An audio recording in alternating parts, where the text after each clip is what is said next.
Girl, we need to make the best jollof spag in town. So first off, we went to go and get our ingredients with my friends. The forces were with us that day.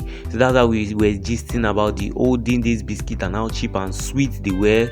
I followed my friends to get yam. Then we went to our neighbor's shop to get our first and most important ingredient, spaghetti. Imagine, spaghetti is 1,000 naira now. It is well with us. So ingredients number one achieved. Then we went to the market to get our remaining ingredients. We came to the Oshele market. It was busy because today was their market day.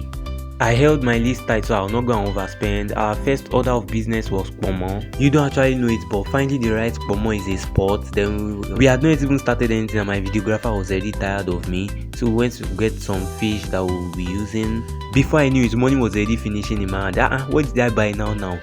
So we moved on to get the remaining ingredients. Then my friend started pricing pepper.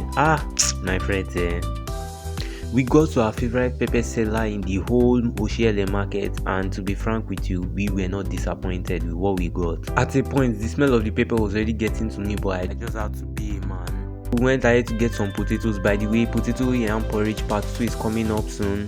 Then my friends and I went to get some lafun. For those that have eaten it, tell me how does it taste like, because I haven't had it before. And that will wrap up the trip. Now let's go and prepare the best jollof spag in town.